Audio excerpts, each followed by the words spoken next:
Good evening. Now called to order the regular meeting of the Snowline School District Board of Trustees. First item is community comments to closed session. Do we have any comments? Mike's gonna have to go up. No comments at this time. Very good. The board will convene closed session.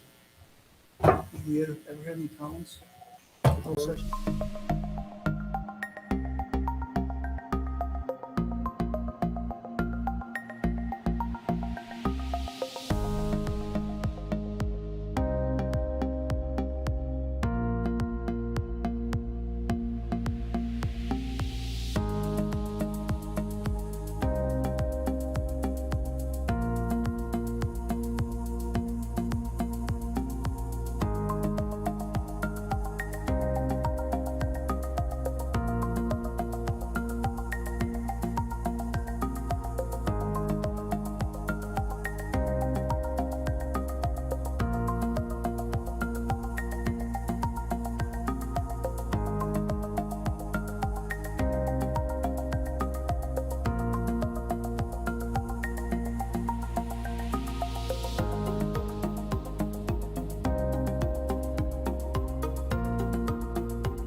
right, thank you for joining us tonight as the board reconvenes from closed session. We have item C3 to report out. A motion was made by member Nathan Bristol with a second by clerk Steve Bloom, followed by unanimous roll call vote of the board to employ Sean Primo as Assistant Superintendent of Human Resources and Administrative Services effective June 23rd, 2021. And the roll call was as follows. President Hernandez, aye. Clerk Bloom, aye. Member Behringer, aye. Member Bristol, aye. And Member Flores, aye. And that'll take us to the Pledge of Allegiance.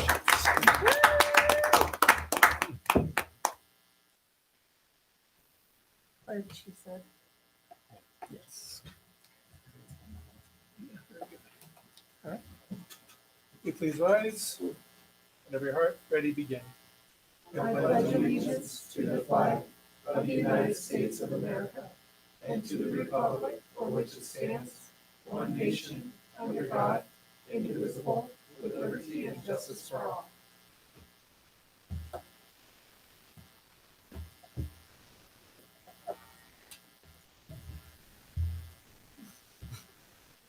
Now I'll take this to community comments. Have we received any comments tonight? No comments. Very good, thank you. Adoption of the agenda. Do I have a motion to accept the agenda as it's been presented?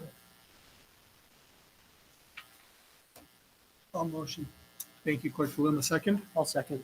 Thank you, Member Bristol. A roll call vote. Member Flores? Aye. Member Bristol? Aye.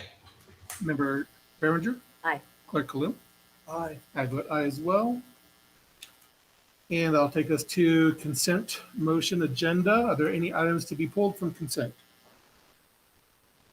I did have one. Hold on a second.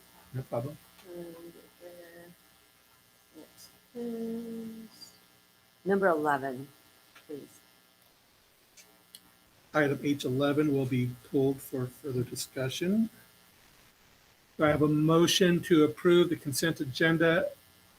Reserve H11 for further discussion. I'll make the motion.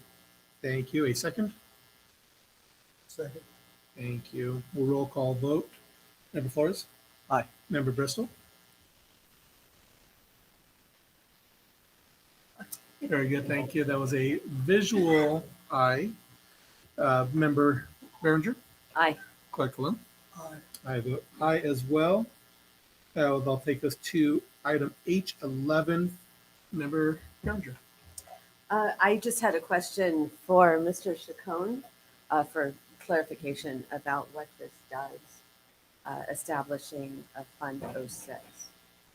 Yeah, great question. So this year we are going to be experiencing some changes in our the way that we financially account for our ASB. So our ASB is Associate Student Body. They usually have kind of operated kind of on they have their own bank accounts, they have their own financial systems, and they provide reporting to us when it's time for audit. So some recent changes to the auditing process and the GASB is requiring us to have some additional oversight in the way our ASBs are functioning. So we'll be moving all of our ASBs onto a similar platform. Before they were all using, like a QuickBooks or a Blue Bear or different types of accounting software to keep track of their financials. And so we're going to be moving them collectively throughout the district on a program. We're leaning towards a program called ASB Works, and we're currently working with our ASB staff to really just identify kind of the final last details of what program we'll be using. It was kind of between ASB Works and QuickBooks. And so I think we've landed on ASB Works because they have a point of sale, and our ASBs need that point of sale, obviously. So what Fund 06 will do is it will allow us to actually set up a fund within Financial 2000 to help us account for those ASB funds and transactions. So we won't have any more audit findings for ASB bookkeeping, correct? That is the goal, Mrs. Perry. Sure. That was the long-winded answer of exactly what you just said. So, Excellent, excellent. I would like to move approval. Thank you very much, Mr. Chacon. Thank you, Member Berenger. A second? I'll second. Thank you, Member Flores. Roll call vote. Member Flores? Aye. Member Bristol? Member Bristol? We don't have visual on you. Can you hear me now? I say There aye. we go. All right, there you go. All right. And yeah, was that an aye, sir? Yes. Oh, okay. We did. I don't know if I caught that in there. We did. All right. Member Berenger? Aye. Clerk Kalum? Aye. I vote aye as well. And so that completes the entire consent agenda. We've just approved personnel motions, approved payment of certificated management vacation time accrued, approved affiliation agreement with Arizona State University, Masters of Social Work student placement, the approval of the 2021-2022 substitute classified certificated and short-term salary schedule, approved the agricultural career technical education incentive grant award notification, approval of the Snowline Joint Unified School District Career Technical Education CTE and Perkins Regional Advisory Board meeting minutes and advisory board members for the 2020 and 2021-2022 school years. Approved authorization to piggyback on bids awarded by other public agencies and school districts. Approved award of the following request for proposal, RFP number 22-001-1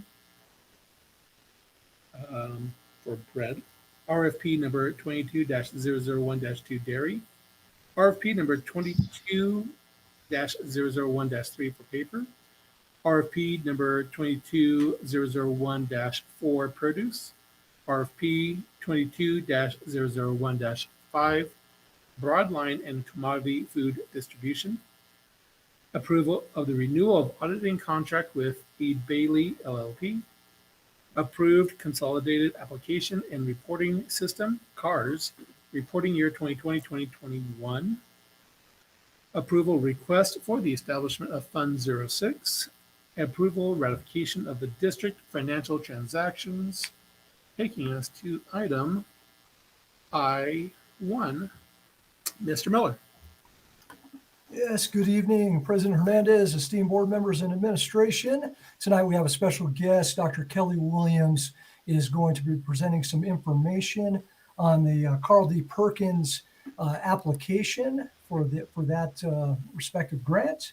And she is going to be giving an overview of what this grant entails and some of the great work that's been going on both over at Serrano High School and Chaparral High School, where she oversees both CTE programs. So Dr. Williams, welcome. Thank you. So, Mr. Miller, you have the PowerPoint?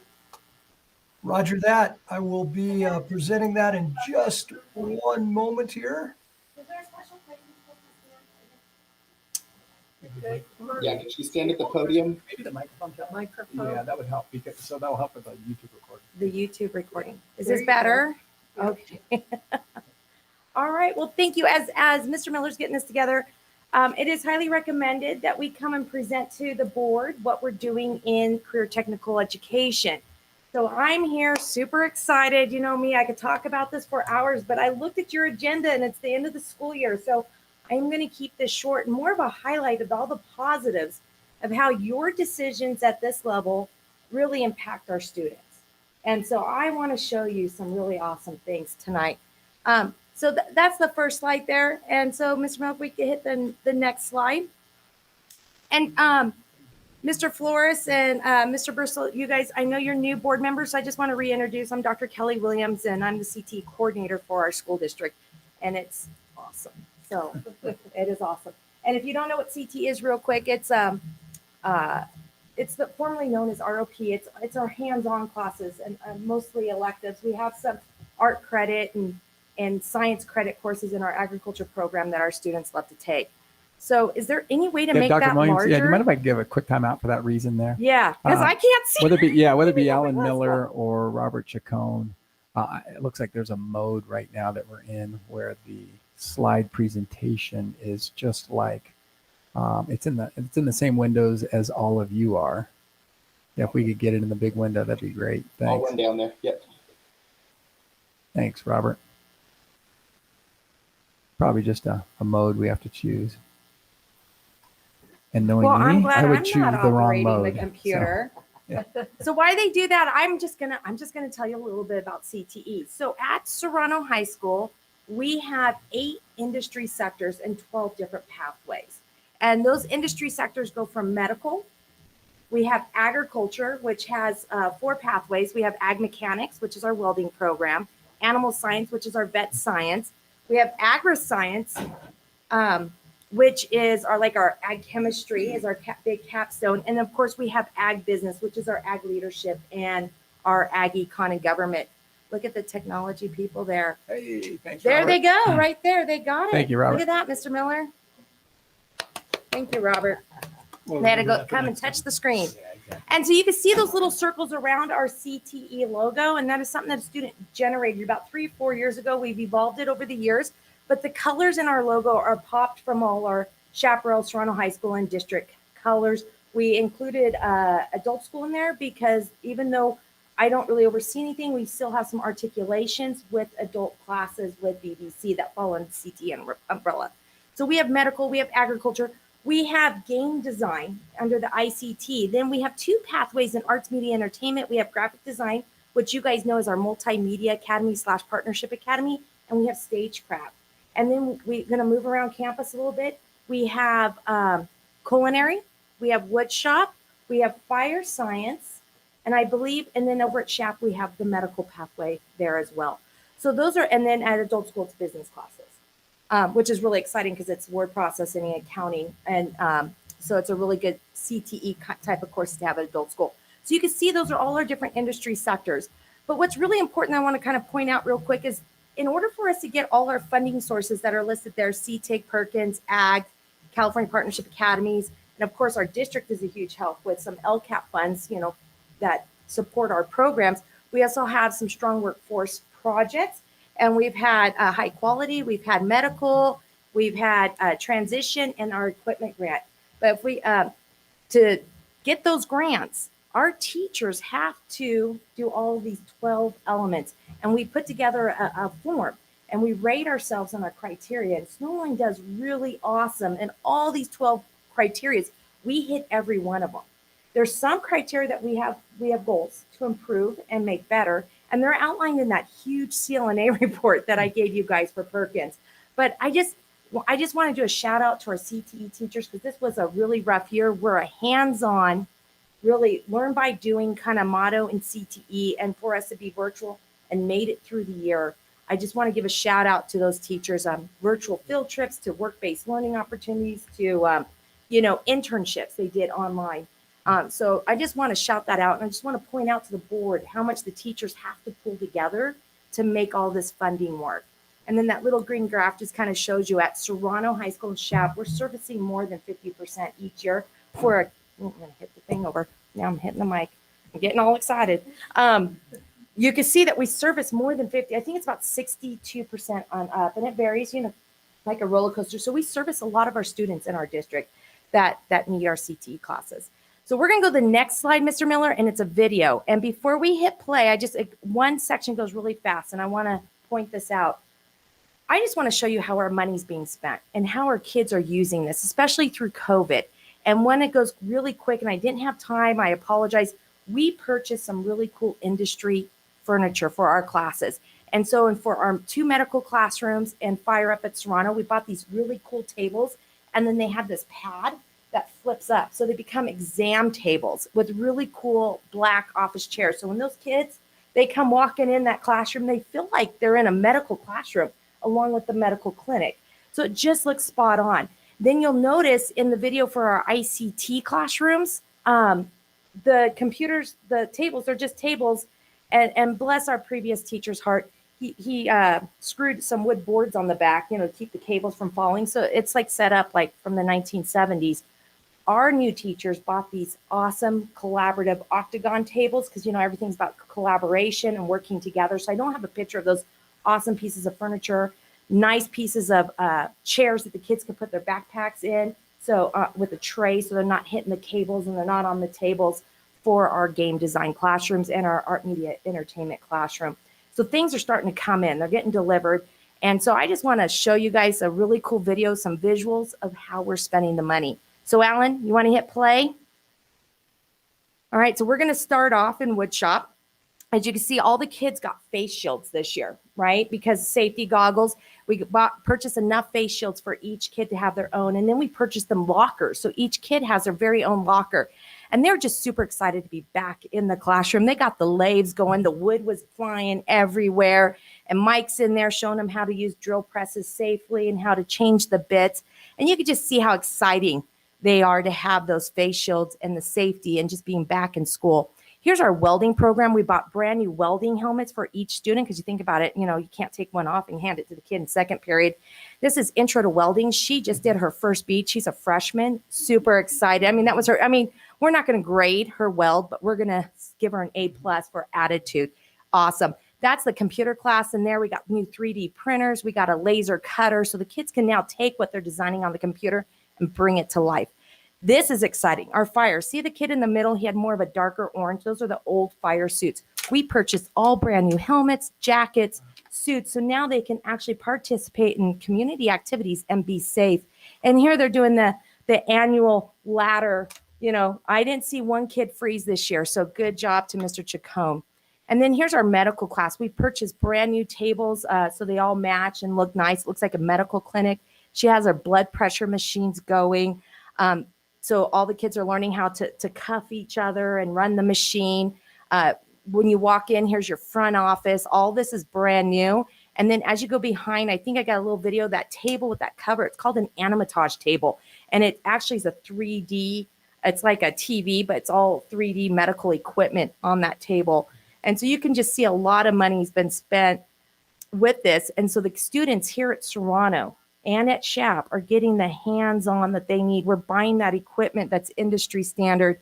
A lot of stuff jammed into the little spaces we have, but the teachers make it work. And it's just really exciting. The kids were super excited. Here they're learning how to file and do record keeping correctly in a medical office.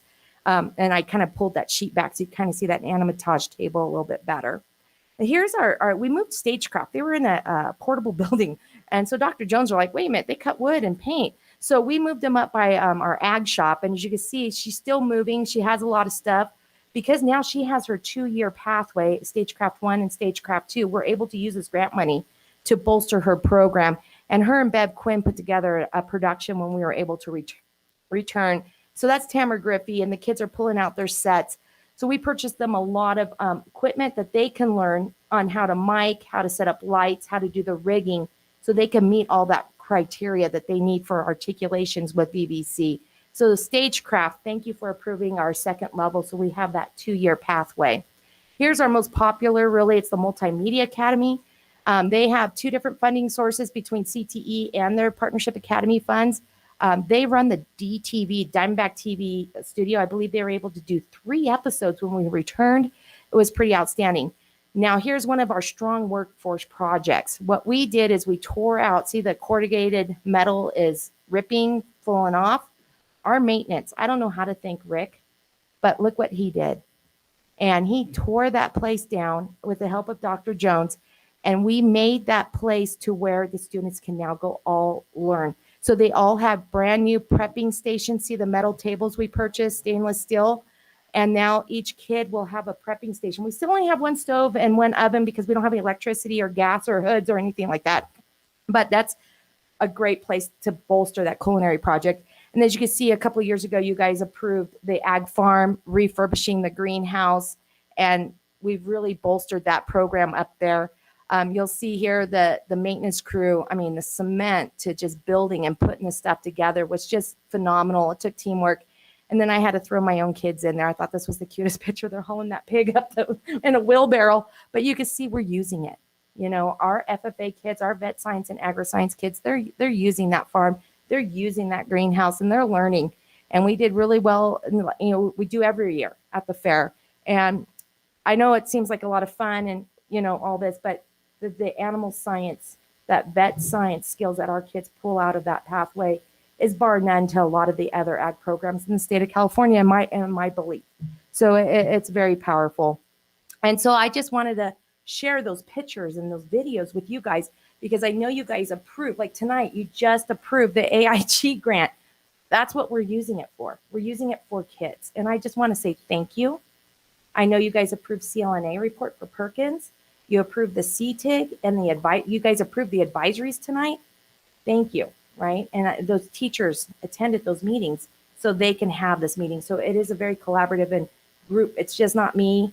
It's everybody in CTE. And I just want to do a shout out to Mr. Brooks and Dr. Jones at the other schools. Super helpful. So thank you. And if you guys have any questions, I'm here. You'll see I have some t-shirts in front of you guys. Tracy Stewart, our CTE specialist, designed them. So she's super happy with that.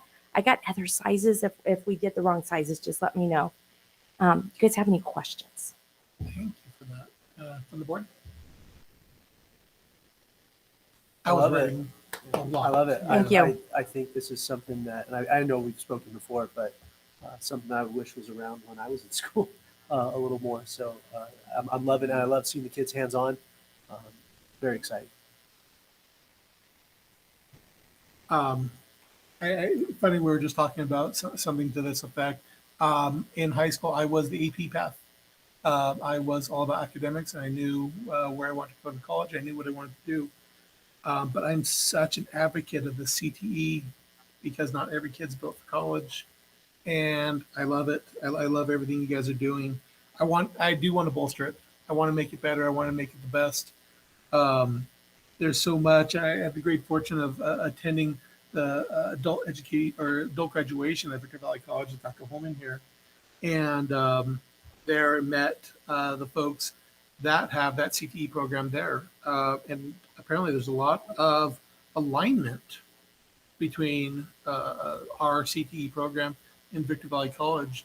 Can you expand on the little bit that I do know? Okay, so what it is we try to take a look at more of our capstone level 2 courses, and we teach pretty much what they're teaching at the community VBC.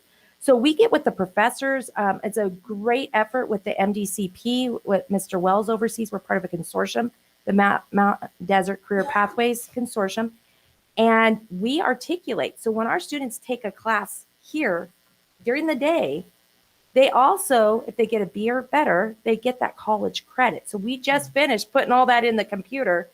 And so now that those kids have VBC IDs, they have a VBC transcript. And I am proud to say every one of our CTE classes have the capstone ones have an articulation, except for a few. And the reason why, it's because VBC stagecraft falls under the art department, not CTE. So they can't articulate it. It's not that they didn't want to. And some of our ag science classes, they fall, like ag biology falls under the science over there.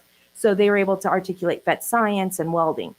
So we are seeking out other avenues with Barstow Community College, Chaffey, and Crafton to see if we can work on those articulations that VBC unfortunately can't. But our kids can walk away with a lot of college credit. It's awesome. And what's nice about it, we don't put it in until the end. So it's not like they register for it, and if they get a back grade, they don't know, right? We just kind of thank you for your year. We only submit to VBC the good grades, and the kids have VBC IDs. So it's really awesome. I couldn't tell you all of them off the top of my head because there's a lot. Every pathway has at least one, if not all of them. So it's great. I know for a fact, just real quick, my son who graduated 2 years ago, he had I think 18 college credits from his CTE classes here at Toronto. Oh, that's awesome. The board members? Yeah. I've got a few comments. So if any of the board members have anything, please feel free. Great job. Good presentation. Thank you, Mr. Bristol. Yeah, I'd just like to keep up the good work. It looks awesome. In speaking towards that bolstering aspect of this, is there opportunity for your students to become connected with, I don't want to say the unions, but those trades that are leaving, that they can leave here I mean, welding, high demand. You know, a certified welder, that's an incredible career there. Woodworking, you know, the framers, architect or not architects, but carpenters. I mean, we are in our country lacking these kind of jobs. Is there any opportunity for that kind of work to happen? So right now, one of our strongest connections is through our woodworking pathway with a union down the hill. So here's the little the hill that we have to climb a little bit. A lot of those are you have to be 18. So all we can do is we can't do it concurrently, right? Because most of our kids are not 18. So what we're trying to do is we make a path, and we got just a huge strong workforce transition grant, and that's what we're working on. Is how do we educate students and parents that path, right? And I know the MDCP, they have a spinoff, it's MDEP, and they're trying to figure out how to bring in more opportunities up here in the high desert. Ryan could probably talk more about that with the InTech Center and different opportunities for our kids to stay up here on the hill. But what we want to do is we want to, like you said, all of our students take industry exams, whether it's through precision exams. We trialed OSHA a couple of years ago, but that one becomes costly and the passage rate was a little low. So our teachers need training to teach that. Then there was Adobe. We do very well in our Adobe certification. So all of our CTE classes have some sort of industry recognized certifications, but the kids, it's like what I learned when I did my dissertation. So what, now what, right? And so we got to get educating our students. Okay, you've got the certification. This is like real. You have a food handler's card. Where can you go with that? You know? And so that's what this new grant that we just received, that's what we're working on. Excellent. Excellent news. And speaking of those other trades, any thoughts or opportunity for electrical or plumbing? I mean, these are also things that are just really lacking anymore in our general workforce. Well, we are constrained by state standards, right? We have to teach to what the state has set forth with standards. Although we do get with local industry and we take input, and we could teach a certain percentage that's out of that standard realm, but we really need to stay, right? Our teachers have to teach what the state has approved by the CTE state standards. Now, electrical and plumbing fall under construction. And right now, currently, Snowline does not have a construction pathway. We have woodworking, where he does more cabinetry kind of skills, but he does throw a little bit of that in there. We have a welding pathway, and the welding pathway does cement, electrical, and plumbing. They're units in there, but there's no industry certifications. And I know a few of our kids out of the welding pathway, we push them into the pipe fitters union down in Rancho or Ontario. It's somewhere down there, right? So that, unfortunately, we're not really a position to be adding CTE pathways right now, but we can fit those type of trades in these other two pathways that we offer. Great. Thank you so very much. That's awesome. Anybody else? Yeah, President Anderson, if I can jump in on two things. Precision exams, appreciate you bringing that up. Boy, Dr. Williams and her whole team, right, who she works with so very closely. We are one of the highest certified school districts in the high desert. And I say that, and we're not the largest by far. I mean, we are not even close to it. So per ADA, we do an outstanding job. So that's a real testament to Dr. Williams and her entire team. So very much appreciate that. And I'll just say real quickly, the bolster piece. Was it 3-4 years ago, Dr. Williams, you and I had that conversation? You said, bolster, bolster, bolster. You hear the board members using this. Credit to you, really, for leading that effort, because you see the fruits of all that labor, and it's the right labor, if you will. And it's hard work, but it's work that's well worth it because it's in service of the kids. So thanks so very much. Welcome. Then I didn't even have pictures. We got a CTE van. We got a CTE truck. We got a lot. We got little carts up at Serrano. Mr. Chacon used them the other day to carry some fire gear. We just have a lot of stuff, and I think we're spending the money wisely for students. And so I do appreciate your guys' support. So, and doing it collaboratively too, because that's obviously a big point at the board level, right? So thank you for facilitating that way. I know that goes without saying for you, but I just want to bring that up for certainly anyone who's watching. very Also, transparent. Yeah, very much so. Public funds. Thank you for doing that. All right. Well, I thank you. Thank you so much. Thank And you very much. Do appreciate you have a long agenda tonight, so I'm gonna let you go because I went over my 10 minutes now. Kel, you're right. funny. Thanks, Gal. All right.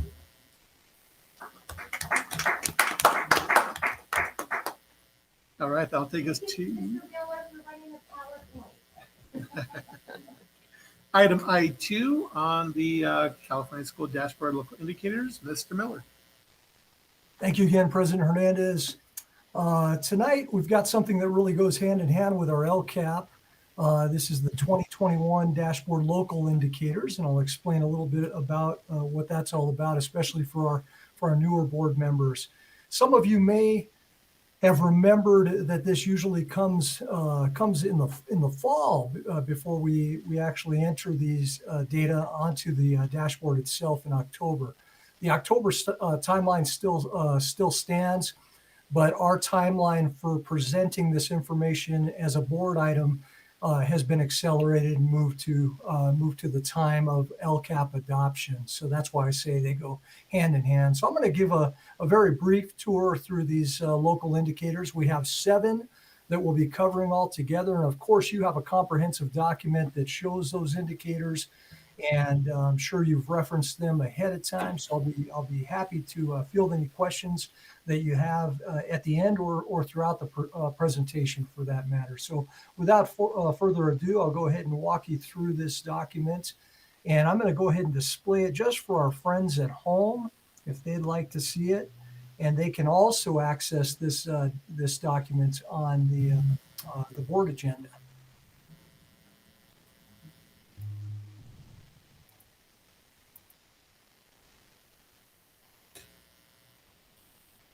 All right, I believe you all can view this at this time. Dr. Holman, can you see it in its entirety? Looks great.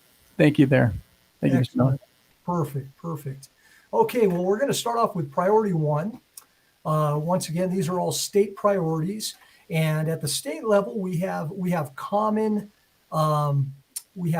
indicators across the state that we all use, and then we're also allowed through the spirit of local control to pick local indicators that will best help to tell our story and to show how we are performing as an educational organization. So priority 1 is to addresses appropriately assigned teachers, access to curriculum-aligned instructional materials, and safe, clean, and functional school facilities. In a nutshell, this ensures that we've got current adopted curriculum materials, and we have enough to hand out to all of our students so they have access to that curriculum, not only in the classroom, but also at home. We're also we're transitioning to a number of digital textbook platforms. So it kind of eliminates that need for hard copies. So we're happy to do that, and just makes us a little more efficient in our way of delivery and gives simpler access to our students. Another piece is outside of curriculum materials is to ensure that every child in our classrooms has an appropriately credentialed teacher. Dennis and his team do a marvelous job to keep us honest regarding credentialing and making sure that we're getting the very best educators here within the district to fill those educator roles. And then lastly, it's also important that we serve our students in sound educational facilities. We reference in our local indicator specific data that applies to the FIT report, which is the facility inspection tool. Rick Dawson and his team do a wonderful job walking through our campuses and inspecting them and ensuring that they're up to snuff. And if there are any discrepancies, they are taken care of in a timely manner so that our facilities are not only safe, but attractive. Going on to priority 2, implementation of state academic standards. This is just a self-reflection tool that we use to measure our implementation of the respective core curricular areas. And this template looks a little different than it does on the dashboard website. but this is the exact data that we take to plug into that platform. So we look at all of our core subject areas, measure our level of implementation, and always strive to get farther to the right on that implementation scale.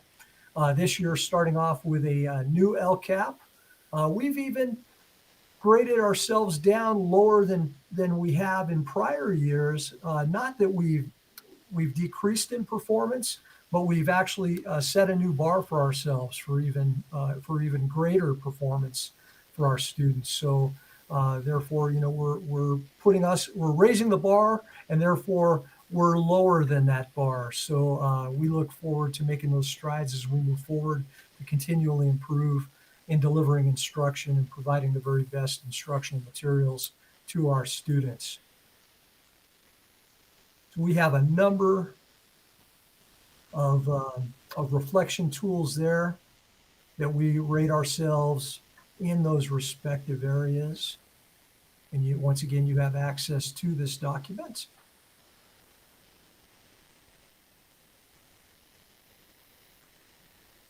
And then we get to priority 3, and that's our parent and family engagement. Once again, we have a reflection tool on where we are, and therefore it helps us set goals of where we want to be, which are correlate to our LCAP document.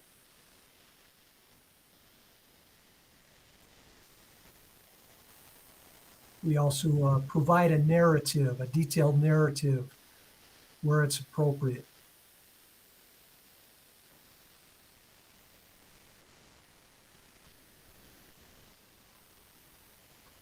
And we're very proud. You'll see reflected in the document are our efforts to solicit stakeholder input in everything that we do, because we want our families, parents, guardians to be true partners in this process of educating children.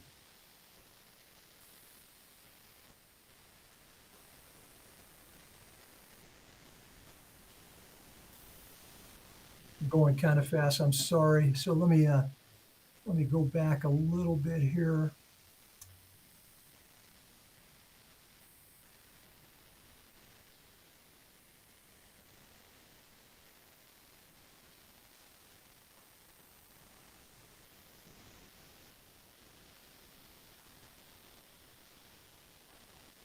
Yeah, okay, so we go to priority 3, and then that brings us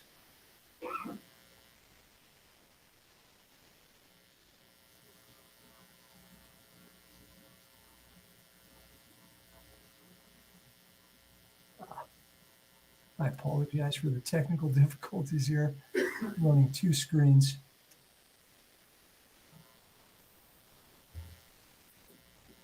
And then we go to priority 7 here. Some of the other priorities are already taken care of within the dashboard. That are those priorities that are statewide. So those aren't local indicators. So that is why you see a gap between 3 and 7. And then priority 7 is access to a broad course of study. This is arguably the most important priority when we talk about educating our students. And it goes into a great deal of detail. Some of this data has been taken off DataQuest of just what we offer students and how they navigate the different opportunities that they have in regards to A through G pathways, CTE pathways, electives, and things like that. So we pride ourselves in providing a great deal of access to our students to make choices. And you'll find in these narratives that we've created what those some of the examples of what those choices might be in those academic, career, technical education pathways, and also their choice of electives when it comes to the arts and other areas of interest that students might have.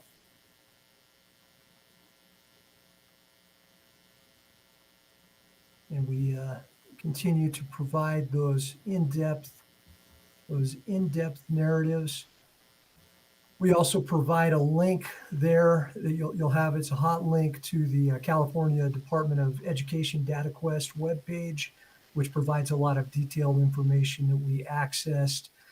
Some of our other data sources that we use to develop this document, as well as our LCAP, our Hanover Research LCAP surveys, and some other survey instrument tools that we use to show that evidence and demonstrate that commitment to gaining stakeholder input from all of our stakeholders, not only parents, guardians, but also staff and students. So with that, that in a nutshell is the local indicator document with the appropriate information that we will be entering into this CDE dashboard platform. And with that, I'll go ahead and entertain any questions that you might have regarding the same. Thank you for that presentation. Board members, any questions or comments?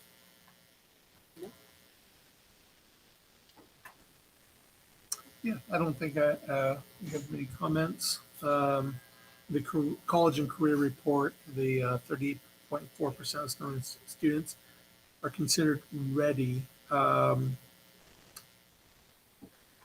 college and career report, is that indicating both in college and career pathways? That's a 38.4% readiness? Like in each group, or is that cumulative, like a total? I don't know if I'm trying to get at. No, that's a very good question. This is a newer indicator that's just come on, probably within the last couple of years. And remember that we had a COVID year in which this data was frozen, or that platform was frozen. And yes, that is a percentage that's looking at our high school students that are college and career ready. So there's two data points that I provide on that, and that is ready, and that is approaching readiness in regards to that indicator. Okay. And you could see that we differentiated between certain student groups on that too. So we looked at the district average, and we looked at the groups that were pretty much on par with that district average. And we also looked at differences with certain particular student groups that maybe that gap was wider, because we want to keep them on our radar for ensuring that we're getting them closer to the district average and closing that achievement gap in that particular area of college and career readiness. Yeah, that'd be great. Good. Thank you for that. Anybody else? All right. Thank you very much for the presentation. Thank you. That'll take us to J1 for internship permit application. Mr. Zimmerman. Yes, thank you. What we have for us tonight is a provisional internship permit for a special education teacher that we are bringing on board next year at Serrano High School, Erica Romero. She is just shy of qualifying for the internship program. Once she passes the necessary exams, she'll qualify there.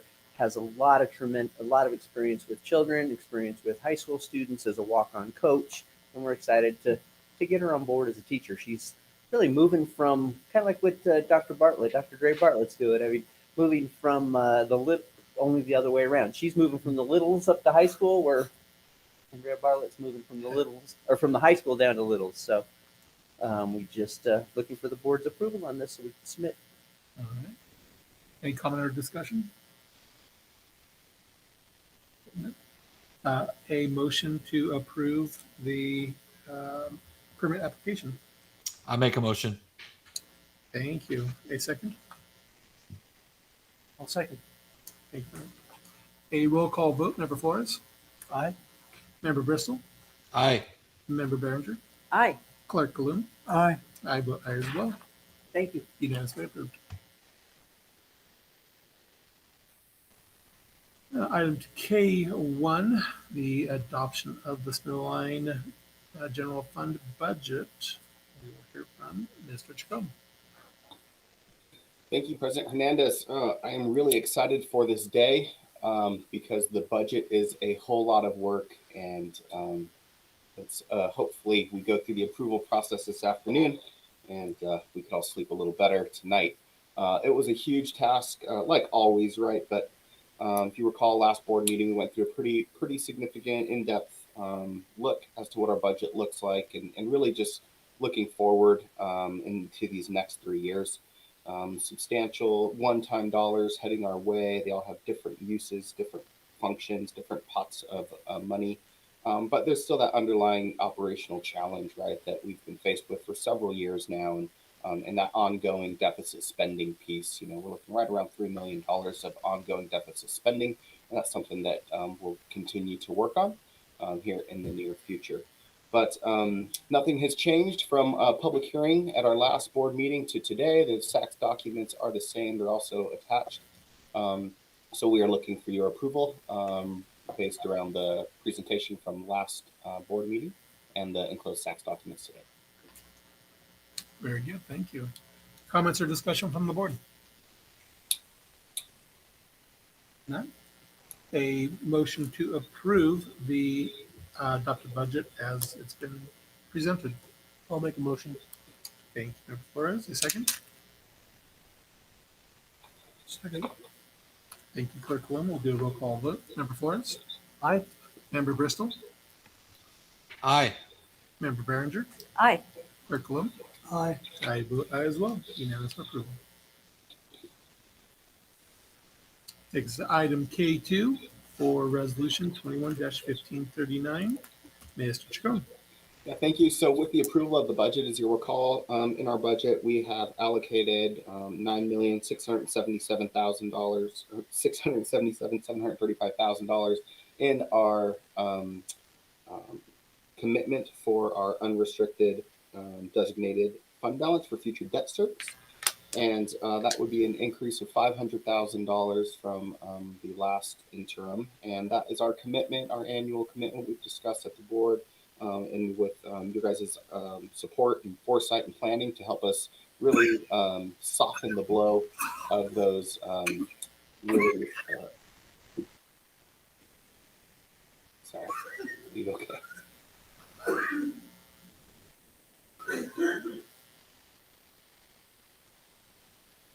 Am I good to keep going? You guys okay? Yeah, okay, sorry. And so this is committing those funds to specifically be used for our COPS future debt payments. So this was included in the budget presentation and is included in our SACS document as a commitment for future debt payments. All right, very good. Thank you. Questions or discussion from the board? I have a question, and I didn't write it down as you're going through that. I remember. We're currently paying annually on the COPS payment. Is that correct? Yeah, we have been for several years. Our COPS payment will hit that $4 million mark in next fiscal year. In the 22-23? That's correct. Yeah. Okay. Does it increase this year, the 21-22 year? It did, yeah. It increased about $1 million. If you give me a quick second, I could pull it.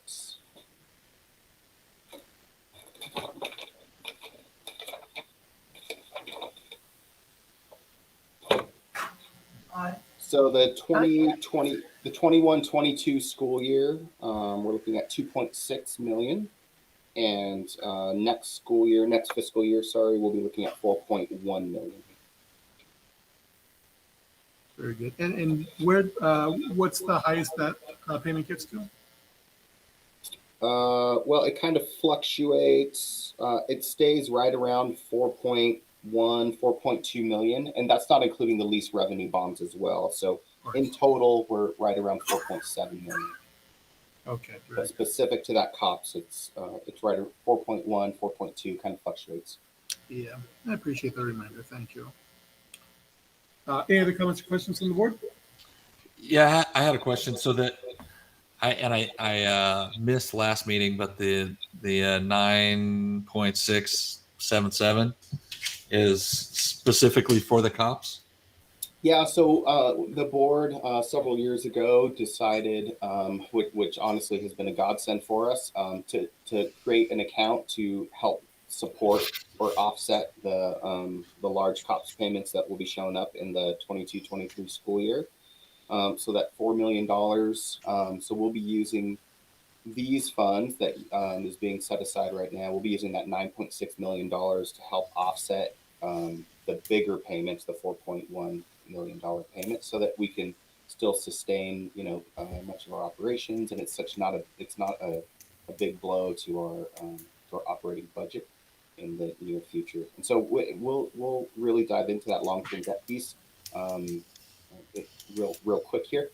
Because there are some other moving parts, right? So with you guys also approving the CFD resolution the last go around, so that's going to be some revenue that's going to help support these COPS payments as well. And then we're also looking at some other things, possibly moving this $9.6 million potentially into an escrow account.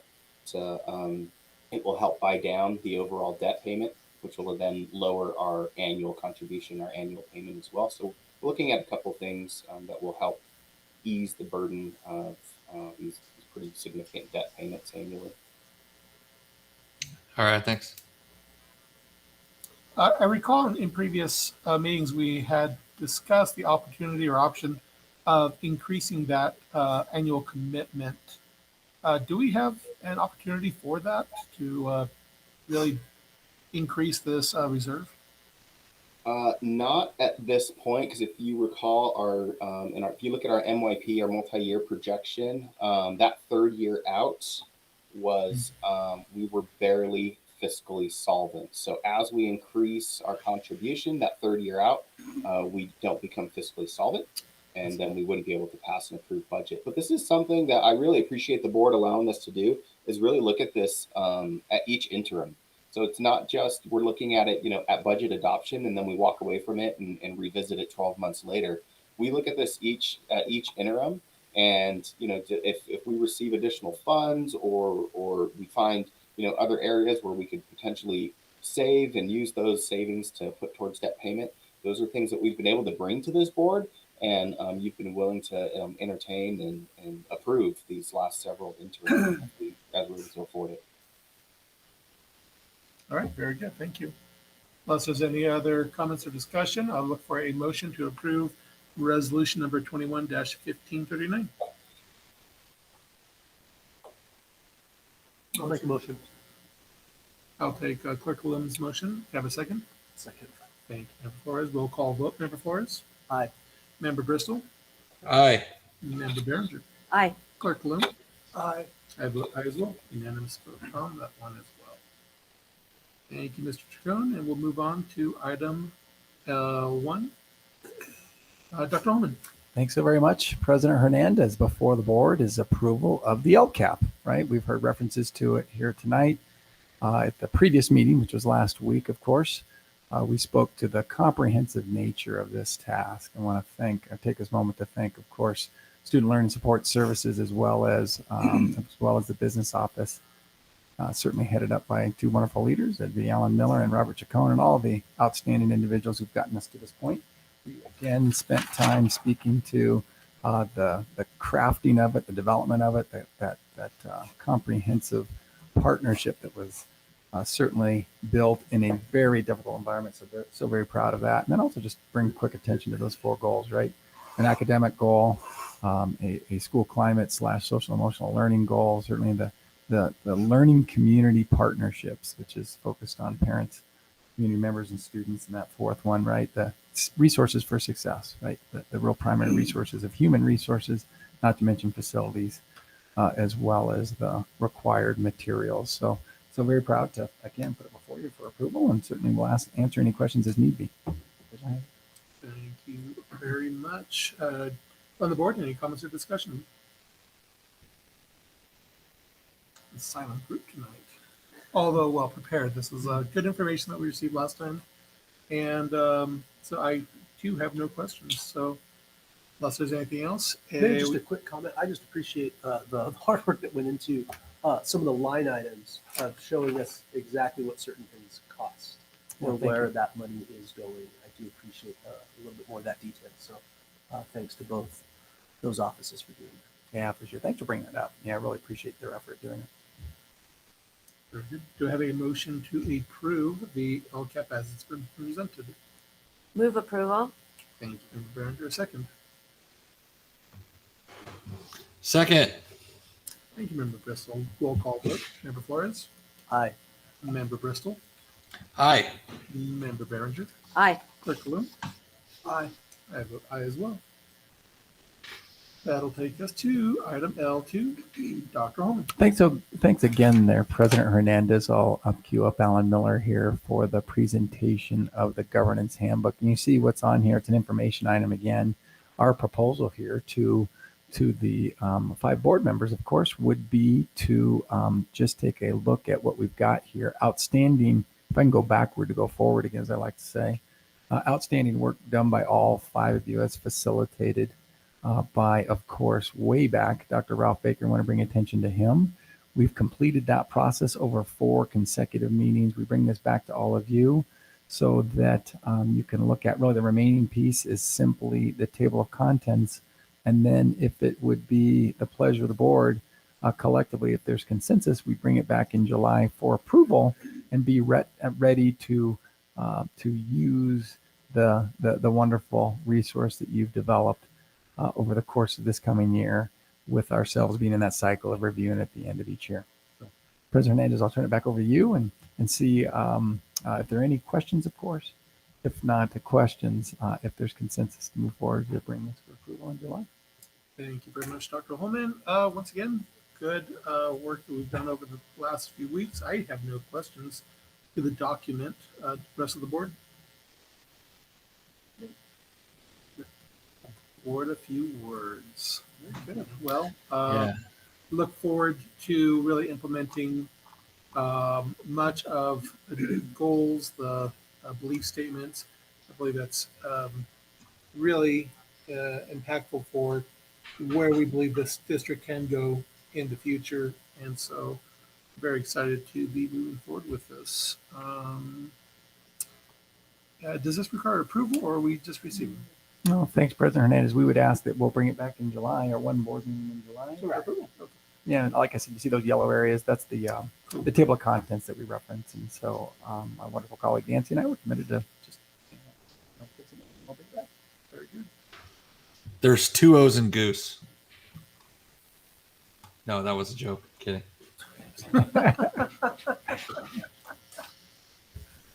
All right, very good. Well, thank you for that presentation. Unless there's any other comments or questions, we'll move on to item L3. Dr. Holman. Yeah, thank you again, President Hernandez. And once again, use that again word 3 times, I guess now. I'll ask my colleague there, Alan Miller, to put up on the screen what we do at every board meeting we've been doing since truly all the way back in March, right, is reporting on the status of the school learning design across all 13 of our schools, adult school included. And since we just met last week, I'll be able to provide you, of course, with updates as always over the last week, of course, and then answer any questions. And so Alan, without further ado, if you don't mind just putting that up, thanks so very much. You can see, obviously, it's effective today. As we go to that next slide, you'll see some ones that we've had up time and again. And we do this purposely to ensure that consistency, because this, as that reminder too, is this presentation is always posted on the website. James Fields is doing that for us, and he will do that right after this meeting. So look for that, or certainly attract people's attention to the website. So there are the outcomes, right? Get that shared understanding for the upcoming school year, which we'll be talking about, and any future actions that we'll commit to. So as we go to the agenda, that's the same agenda as we saw 1 week ago. The newer pieces being summer school and that reminder about our planning for the upcoming school year. So as we go to that next slide there, Alan, thank you for moving us along. You know that there are influences, right?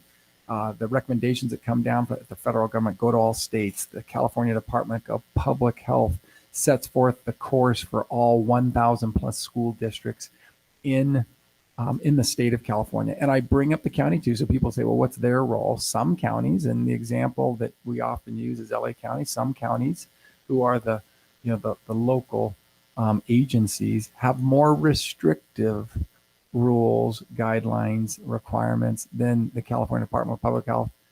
The consistent nature for the County of San Bernardino has been to align themselves with the California Department of Public Health. So I just want to make sure I attract attention to that local situation for ourselves. So thank you, Alan, for spending some time there. We'll go on to that next one. You see the metrics that we always look at. We'll look at them again, the new case rate, positivity rate, and the healthy places index positivity rate. And so as we go on, let's look at our local communities I here, have a Alan. question. Oh, sorry about that there, President Barron.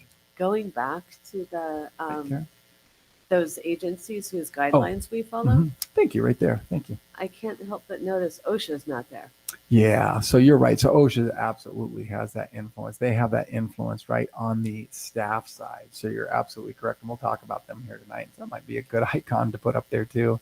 No reason not to exclude them, right? Because of, I think what you're alluding to, right? They have influence, and we'll be talking about their influence and alignment, hopefully, or more alignment with the California Department of Public Health. So I'll put that in there. That's a great recommendation. Haven't had that until now. So thank you for that.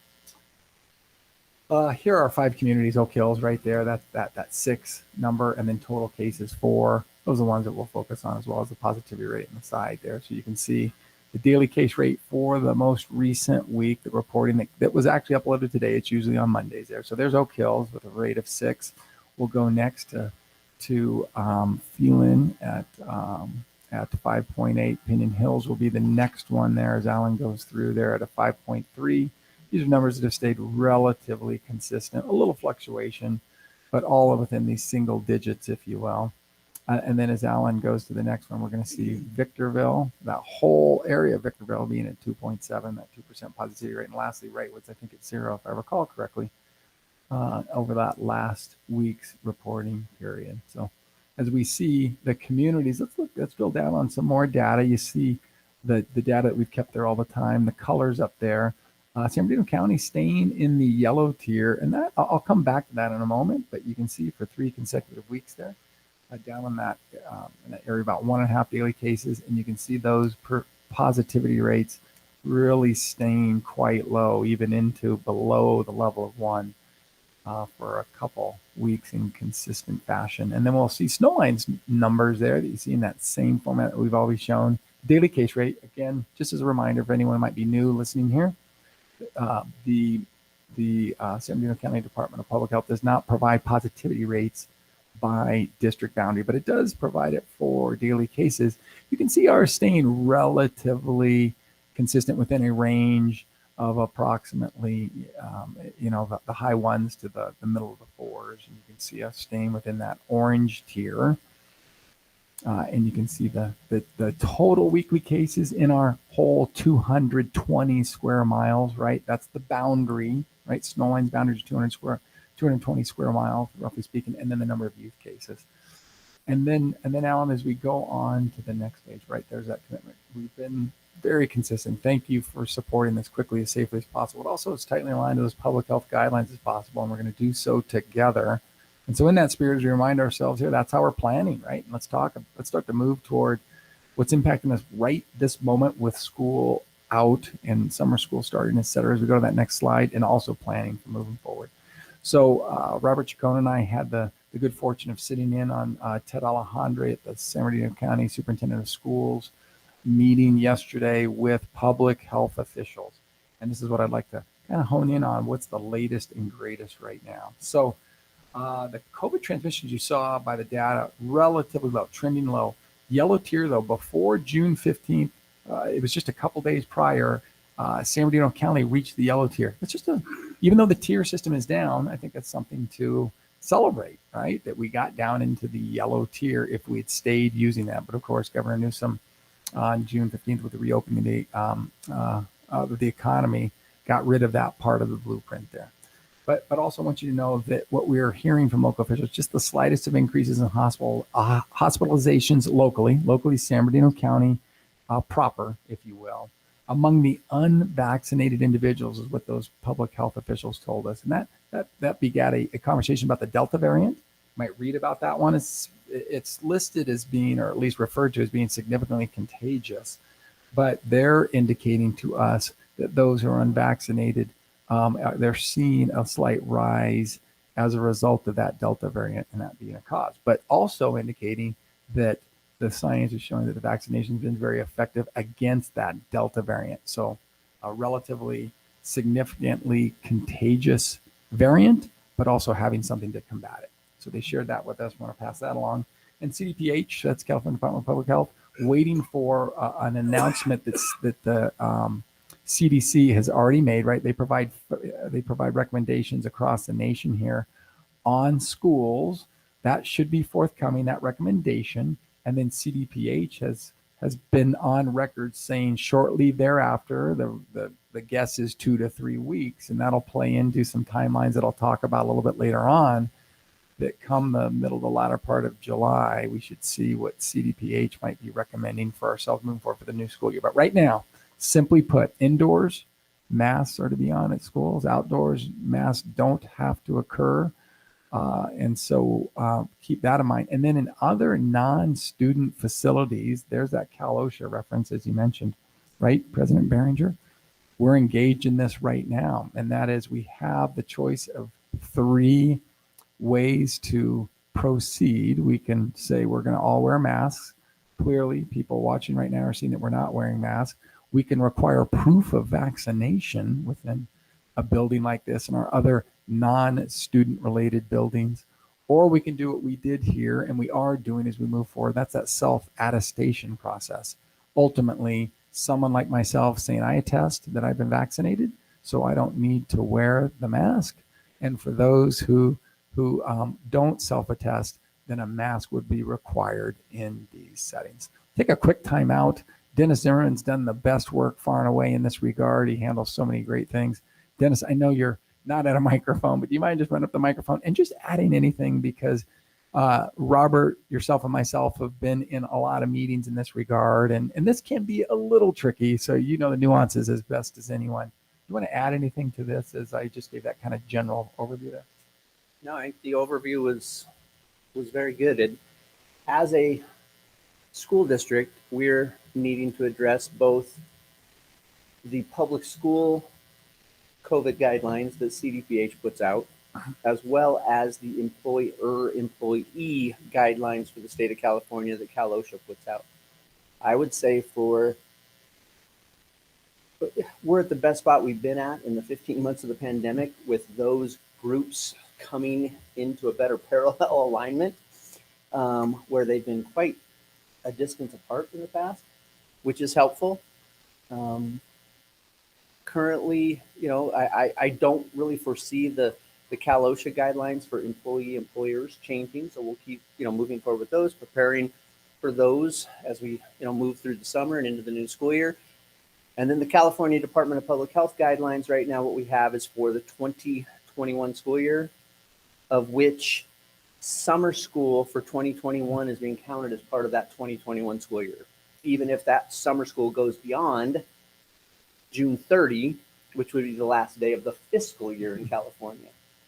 And as Dr. Holman pointed out in the slide, CDPH is waiting for CDC at the national levels next recommendation on schools for the new school year.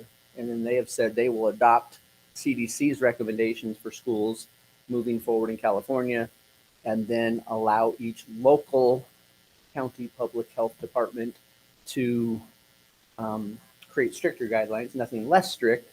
And we have had, the history of our San Bernardino County Department of Public Health going with the California Department of Public Health guidelines. They have not deviated from that, where there are a few counties throughout the state that have deviated from that and gone in a stricter mode.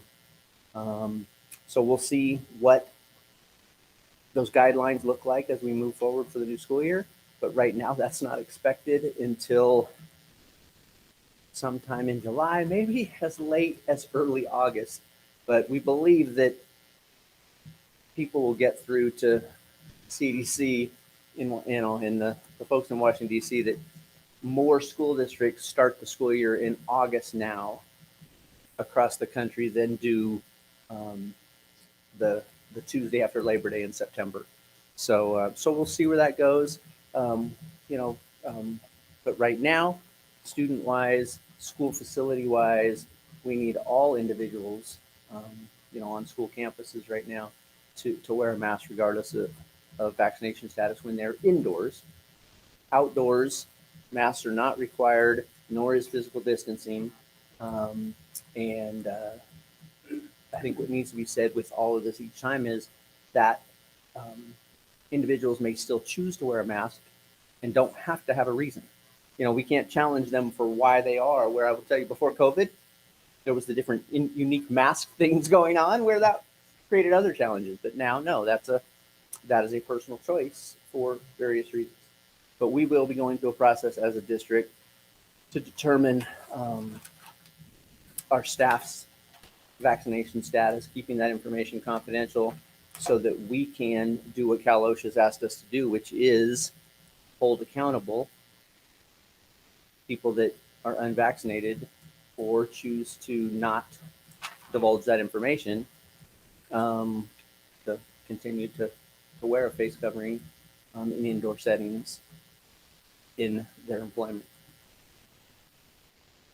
Great overview, and I really appreciate Dennis, the good work that he does. And you can see this is not easy work, changing all the time. And so thanks so very much, Dennis, for sharing all that you did. I think that's just great details that all of you need to have. So, and then that final bullet, I just want to bring attention to youth sports. So there's no testing requirements, because you think about that youth sports situation. We were following really NCAA guidelines, right, for the various sports and what was required based upon the various tiers. That's where that yellow tier kind of still has some impact, if you will, so to speak. Relative to youth sports, and no testing requirements at any sport at this time. So thanks, Alan, for hanging in there with slide 14. We'll go over to slide 15 here, move through vaccinations on a few slides here. We continue to provide these opportunities. I think, I've said numerous times, right, we continue to want to bring that resource out here. It's not a requirement. They certainly are opportunities. And so I'll queue up Robert Chacon just because I'll ask him for some details because of the good work that he did. But I'll give that introduction. We had clinics last week at Wrightwood Elementary School as well as Serrano High School. Wrightwood Elementary School 5 days consecutively. That was the Office of Emergency Services providing that resource. And then that was the fourth agency we've worked with. I'm so very proud to work with all these agencies, and privileged is probably a better term too, even. And then at Serrano High School, we work with Arrowhead Regional Hospital. So that's our fifth agency that we've worked with to continue to provide free resources to our residents up here in our community. And you can see one of those opportunities, that was up at Serrano High School. Pfizer's vaccine was provided. So that means students, kids, ages 12 up through 17 with parent consent could take advantage of that. And we'll talk about the numbers in just a moment. And also in that last bullet, before I turn this over to Robert, we're continuing to look for local opportunities just to bring up more agencies. Maybe it could be beyond 5, but those 5, if you're wondering, we started with St. Mary Providence right there out in Apple Valley. Then we started working with San Bernardino County, and then went on to Borrego Health. And then I just mentioned those other 2, and that would be Office of Emergency Services as well as Arrowhead Regional, taking all comers to ensure that we get as many resources as possible. Robert, can you speak to the numbers that we saw coming out, because that might be a question of folks that I'd love for people to know, based upon Wrightwood Elementary School for a week and then Serrano High School for 1 day. Yeah, thanks, Ryan. Wrightwood Elementary School, so that was the Johnson & Johnson vaccine. They were there, like Ryan said, for 5 days. It was a little slow going. Didn't get the final count. Still waiting to hear back from public health on that, but they were right around 40 to 50 total vaccines for the entire week. I think it's important to note that we have provided several J&J vaccine opportunities to our community over the last 6-8 weeks or so. Really pushing that J&J vaccine coming out of the county. It sounded like they had a surplus of that vaccine, so they've been trying to really get those shots in arms. So that vaccine's been available at Pinon Mesa. It was available at Vista Verde, and then at Wrightwood Elementary School. So we've seen, not a really strong response with that J&J vaccine, but we were pleasantly surprised with the Pfizer opportunity that was going on at Serrano High School. And we saw right around 50 or so with that Pfizer vaccine. So we'll continue to reach out and work with public health on trying to provide some additional Pfizer opportunities to our community. And then again, those local resources are available. I had read actually this morning that sounds like McDonald's is going to start. I don't know about our local McDonald's yet, but it sounds like McDonald's was going to start providing vaccines. But I don't know how accurate that is. But CVS, right, Rite Aid, Kaiser, vaccines are pretty readily available right now. You can always hop on the CDPH webpage and jump in on the My Vaccine right there, that website, and you can schedule an appointment. They're pretty readily available throughout our community. They sure are, Robert. Thanks for great work. And as we sat through and heard from those public health officials, just some information you might want to know. People asking about booster shots. Are they going to be needed? Right now, our local and state officials indicating it's not quite known for the fall. So we'll keep you updated on that. If you've already gotten a vaccination, if you'll need one, we'll certainly keep everyone in the know on that. Trials are occurring, if you didn't know, ages 2 through 12 for Pfizer. So those are up and going. And look for Moderna's trial to be approved per the local health officials. Again, I'm giving you what they're telling us. This isn't Ryan Holman's opinion. This is what they told us. Robert mentioned that digital vaccination record, fairly easy to navigate. Robert worked through that. So did I. If I can make it, anyone can make that. And I'll just give a kind of a final piece here relative to vaccinations. Again, just real believer that we bring resources, put them in front, no obligation. I will tell you, St. Mary's asked me today to record a video. I was very happy to support a grant that they have going, just to say we'll put those resources out in front until we reach saturation to ensure our residents have as many chances as any others. So just so appreciative of getting that opportunity out in front of people. Thank all those agencies for helping us. As we go to that next slide, Alan, thank you again for hanging out there on 16. Just there, the vaccination rates for 12 and up for our communities. San Bernardino County is at the bottom. You can see that 50.8% for any vaccination, partially and fully, adding up to that first column of any vaccination. So Oak Hills from 44. Feeling making a leap, though, I will share with you. That was probably making the biggest leap there since our last reporting time, 42.4 on record. Pinion Hills is the lowest. And people might say, Robert, this might be fair, too, for me to attest to. Those 5 days, right? That was not our choice. I will tell you, Robert does an awesome job of just being Robert on the spot, not Johnny on the spot, but Robert on the spot, and just reacting when these come. They are given to us sometimes with hours before they open up. I mean, literally hours, and that's less than 24 hours. And so we're taking these on, and people might say, why didn't we go up to Pinion Hills? We asked about that. We did try to move that, but we just couldn't. And so we just take whatever we're given, and we follow those directions. And so know that there's maybe an opportunity out there just based on numbers. You see that Victorville area, that's not the entire area of Victorville. That's the zip code for the Vista Verde area. Just know that that's what that number is. And then you can see Wrightwood trending toward, and it's been around the San Bernardino County average. So just want to show you those rates. And now as we go to 17, I think is the next slide, we've got summer school learning opportunities. That has not changed. We've got 6 schools that are queued up with approximately 300 students. It's all targeted and academic remediation efforts there to support our students through specifically design programs that are aligned with the the ELO grant, right? The Educational Learning Opportunities grant, to ensure that we lift up kids, in this case is with the most needs. So those are moving along well. I appreciate the schools that are endeavoring to support kids that way. Also know what's going to be coming online, if you will, literally is an online program that we've always provided for credit recovery. That'll be coming up really soon, and we'll extend into the 3rd week of July to provide opportunities again for kids who need to recover credits. And I just want to thank the 2 principals, Dr. Willie Jones out at Toronto High School, Mr. Chad Brooks out at the NTS programs, for them and their collaborative efforts, finding unique ways to lift up kids who maybe fell a little bit short, despite some great efforts by all educators at the sites. And they're looking for unique ways to just continue to push them forward, move along, not have them restart. Really thank them. We've talked about grace over grades and an idea of providing for all the real powerful humanity efforts, right? As I talk about really being essentially human all the time, right? Thank them for doing that. Great work there. And then on to slide 18 as we go forward there, as we talk about planning forward. There are 2 options, right? People are asking, right, for the upcoming school year. Snowline Academy still sits there. We're grateful we have that program for those who decide that they don't want to come to in-person. We have that available. It's been available for a lot of years, and there's been a lot of success. But when we talk about in-person, I want to be hopefully really clear here. We continue to plan for 5 full days per week. Now the question, Ryan, what about masks? At this stage, we're planning for whatever the rules say, right? Whatever the rules say. I know I'm a broken record. We don't make the rules, but you've made it very clear to us, and we are happy to do just what you're saying, of course, and that is comply with the rules. I know a lot of folks that said, hey, Ryan, can you speak with the state? I know there's a lot of activism up at that level. I know that many of the individuals in our community are looking to say, hey, let's maybe make a stand ourselves. Again, what I've heard from all of you, and I certainly support the idea of we're following the local agency, which is San Diego County Department of Public Health, but ultimately comes down to California Department of Public Health and Cal OSHA. And if the only way to open up in person is with masks, that's what we're going to do, right? We're opening up and we're pushing for 5 full days. We'll know later, as Dennis said very well, hopefully in mid to late July, could be August.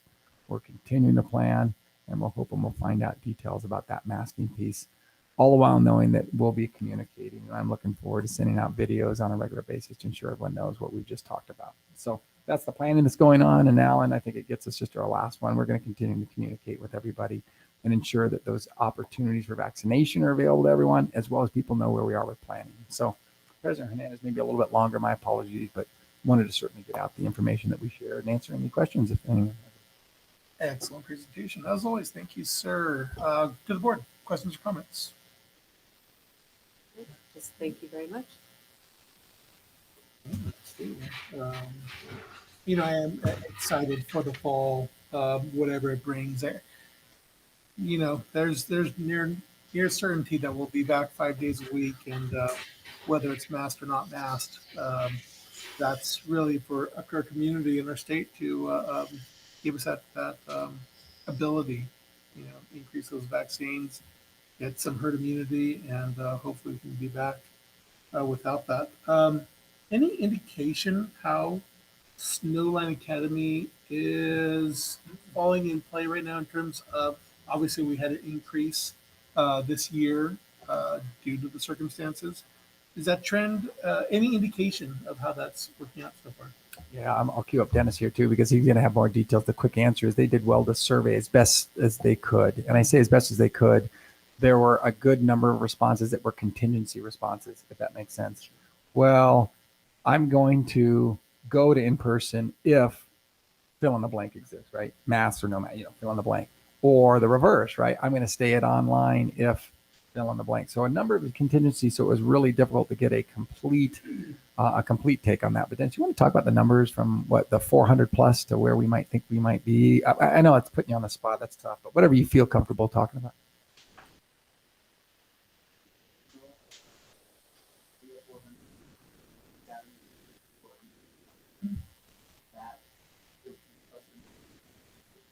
Can you have him go to the mic? I'm sorry.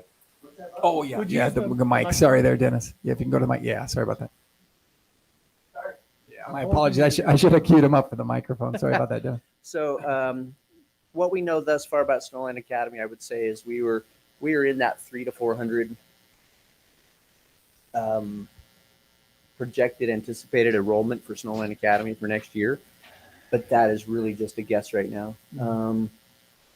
Snowline Academy was as much as 300 students more this year than what they've run at many times in the past.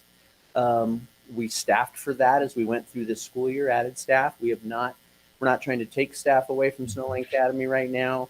In regards to that, we really need to wait and see because of that contingency factor. We do not know how many students are going to make a move from their school of residency now to Snowline Academy, and or from Snowline Academy back to their school of residency for next year, as well as the potential of some students who have been at a charter, at an online charter school this year who are Snowline boundary students returning to district. I wish we knew more right now. We've done the surveying we can do. We're following things. We're keeping track of things, but the numbers are just not settled yet. And I think this might be a year that they're going to settle very slowly, as the new school year starts. And we're going to have to be a little bit flexible to adjust.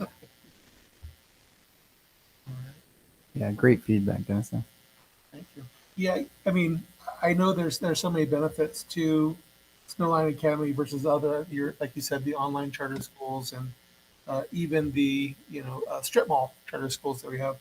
Um, I've asked before and hope that we are advertising. I'll mention again that there are a lot of benefits to the Snowline Academy that your other charter schools don't have. The access to um, Snowline's extracurricular sports, all these things. I mean, am I correct in that? Yeah, you're absolutely correct. Okay, so if we can make sure that we are reaching out to our community and let them know all that they can have by being part of Snowline Academy, I think it would be a great benefit. It'd serve them for their needs. However, if you are homeschool, because the if, as you put it, so if that is available, or if we can increase any kind of communication out to our groups of all the benefits. I think that'd be great.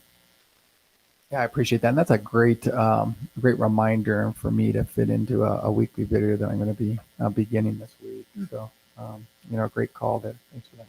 Yeah, thank you. Thank you for that presentation.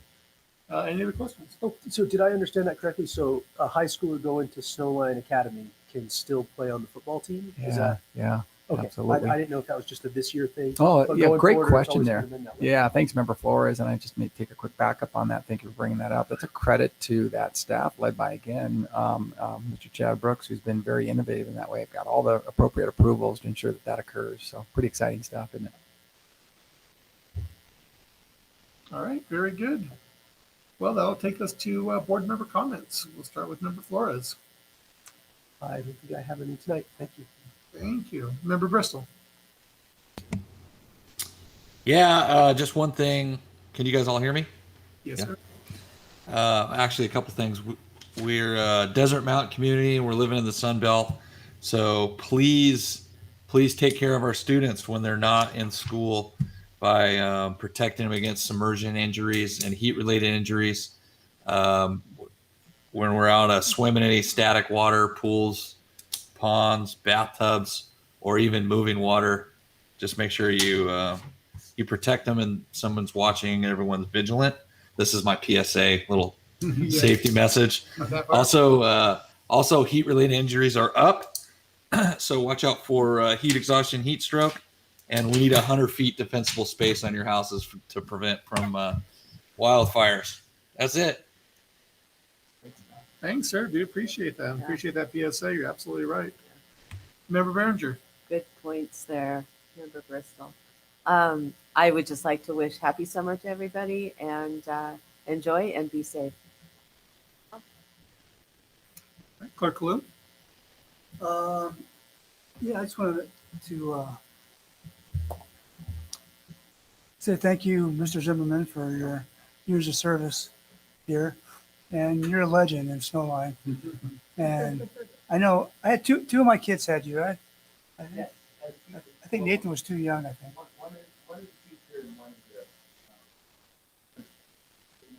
Okay. Yeah, I remember walking around that field with you one day, Quail Valley, and you had your walkie-talkie, soccer game or something. But many blessings to you in your new job. And we'll be thinking about you here. Thank you very much. Turned out I'm the wordy one tonight, so my apologies for that. I will start off, basically my apologies, my awkwardness of kind of rushing through the agenda as we came out of closed session. Congratulations, Mr. Primo. Really look forward to you joining the senior cabinet here and the board and you working together for years to come.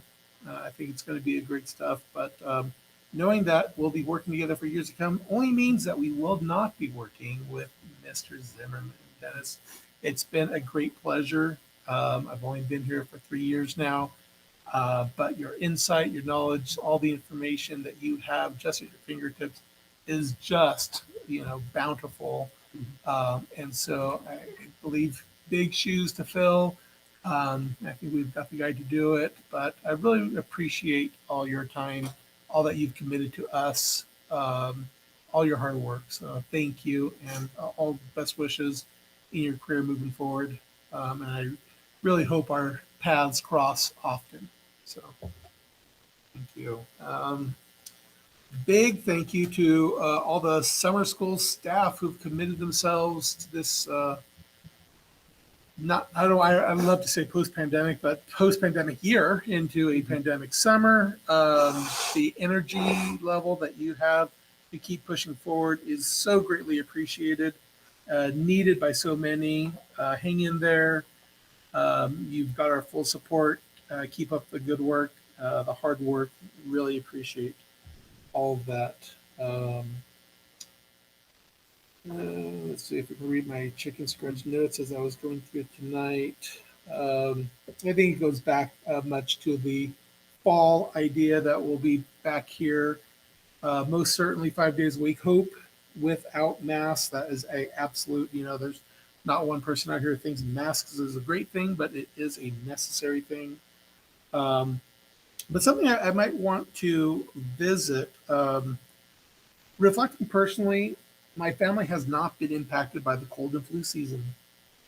The hand washing, the distancing, the masks have done so much for that. And I'm not sure if I am an example of everyone, but I have seen that massive decrease. Two kids at home, one not quite in school, the other in middle school. Oftentimes those colds are coming home, and perhaps one of the lessons learned coming out of this is that masks do play a important role. Other parts of the world, they do it.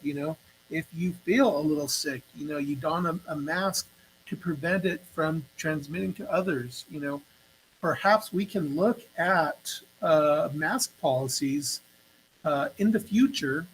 Kid comes to school sick, give them a mask, find out, where the family is, what we can do to preserve that educational opportunity, but limit the exposure to other students. I mean, when my child is sick, I don't send them to school, so we sacrifice that perfect attendance, but we do it for the greater good. Perhaps we can think about attendance and sicknesses differently, knowing what we know now. So if a new discussion can start surrounding that topic, I think that'd be a great thing for us to really look into, and how we can help, even our teaching staff. They're exposed to, elementary school, the 20 some odd, upwards of 30 students, and that cold will spread quickly, has spread quickly, and now we have lost time, we have sick days. So if we can limit those kind of things, I think for the entire community could be a really great thing. So something I would like to maybe look at in the future. And finally, on my long list of things I want to talk about, I've mentioned it previously, dual language immersion.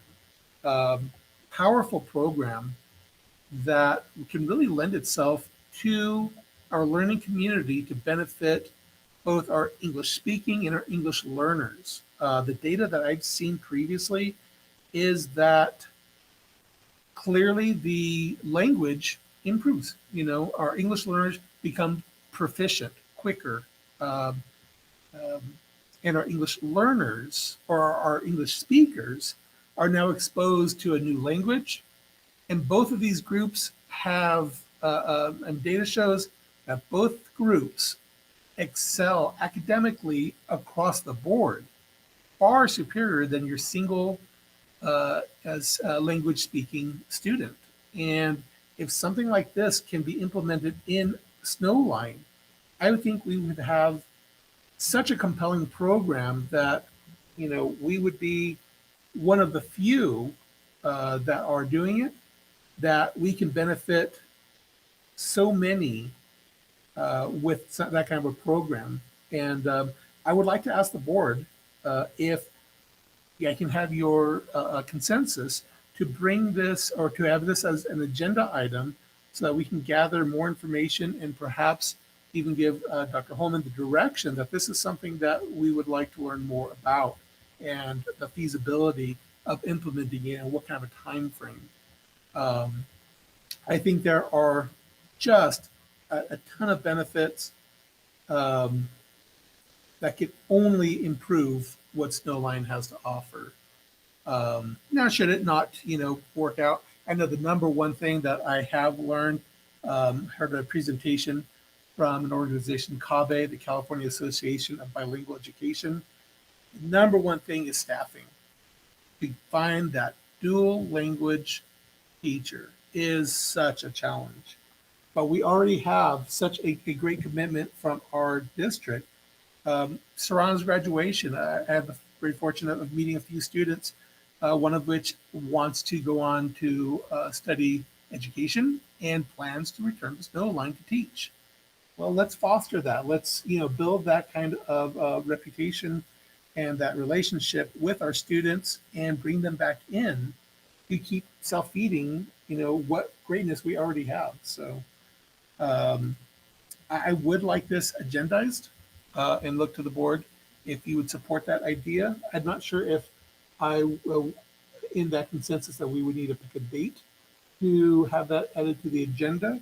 I was thinking August would be a great time as we come into the school year.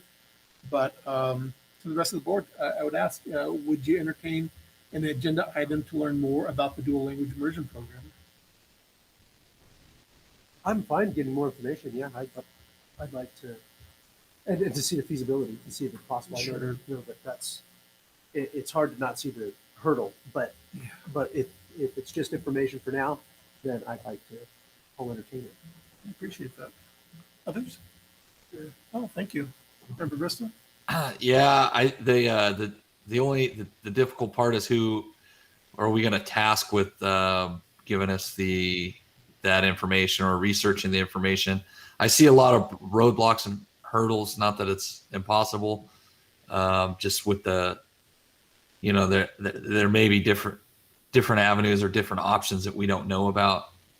So that would be I guess that would be the purpose of gaining the research or information and doing this like full immersion type of class, I guess. But who do we task to do it? Right. Yeah. And that would, of course, be the challenge. I have one contact with that CABE group. They provided some information so far.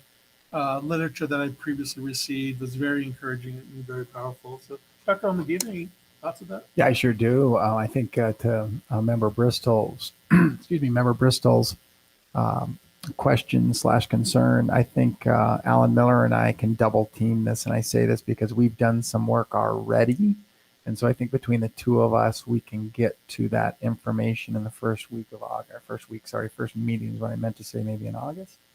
If not some other time, whatever I just heard that date was mentioned, I think we'll be able to bring that initial information to all of you to share and talk about, again, the benefits as well as I think the hurdles is what Member Flores used, what those barriers are and the challenges. Absolutely. So I think we can do that. Would you agree, Alma, that we'd be able to fairly easily make that happen? Yeah, absolutely. Excellent. Well, I appreciate that, the rest of the board. I think it could be something really great. I know, the idea of language, we're probably, no more than a decade or so away from the idea of potentially having a universal translator in our ear. But what that doesn't provide to us is that excelled learning opportunities across the board. I mean, these students just do phenomenally once you broaden their language opportunities. So I really appreciate that. And that's all my comments. We'll move on to administrative. Mr. Miller. Thank you, President Hernandez. Like was mentioned earlier, a huge congratulations to Sean Primo on his new position. Very well earned, Sean. And on the flip side of that, going to miss you tremendously, Dennis. You got really reminiscing, about the years, the back in the day, for sure. I remember you trying to recruit me from Wrightwood Elementary School back in the day, I think, for a science and math position. And I was really really honored that you asked me. And I know I stuck to Wrightwood at that time. I was just getting my feet wet still as an educator. And I had a good home there, but I really felt honored that you reached out to me like that. I also remember the 1 year that I worked with you at Quail Valley Middle School. You were my boss, and you served me well as a mentor, friend, and really appreciated the opportunity that you gave me to get some secondary experience at Quail Valley. And then I moved on to my first principalship out of district, and I came back, and then 5 years ago, I just really had the privilege to work with you as a colleague in the senior cabinet. So I really value that time with you as well.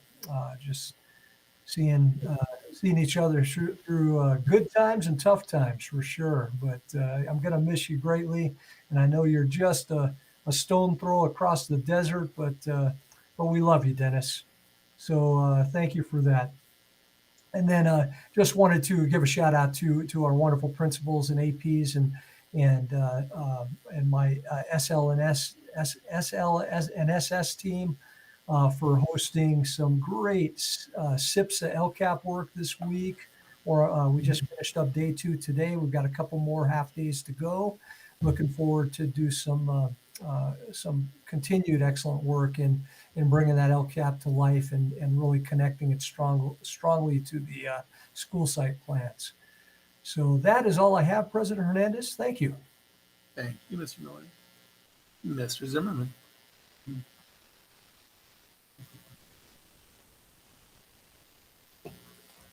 Yeah, I just owe such a big thank you to this Snowline community for 30 years. I was blessed with a few years of teaching at the beach before coming to Snowline, but I've really grown up here and loved my teaching time at Pena Mesa probably too much. You know, when we had the assistant superintendent of HR and the superintendent call in about a half a dozen of us one afternoon to tell us you need to have a little less fun. You're middle school teachers, not middle school students. And we weren't doing anything wrong, but just, we just enjoyed and had a great time. And it's interesting, most of that group of 6 are now site administrators, assistant superintendents, or superintendents, not only in this state, but outside of the state as well. But just so much fun, as well as my time at Heritage and Quail and here with the senior cabinet team and working with so many incredible board members over the years. And it's just a great place. My roots are here. My family is here. My kids both, graduated, went through Snowline schools, graduated from here, and owe so much of who they are as 31 and 33-year-olds to the time they spent here. And so just such an honor. I'm really proud of us and how we have thrived through the last 15 months. And so much so that there's a lot of great things we're probably going to continue doing on into the future, which means we're going to need to look at a few of the great things we did possibly before COVID that may need to wane a little bit because there's only so much you can keep adding to the plate, but there's just so many great things and the people in this community do with one another and for one another. So I'm going to miss Snowline greatly, but again, not leaving, just going, but man, am I looking forward to just kind of a little different rhythm with family, which is coming soon. So thank you very much all for opportunities. And if, and if I ever come knocking on the door, please answer. Who knows what the question will be, but hey, please answer. So love everybody very, very much. Thanks.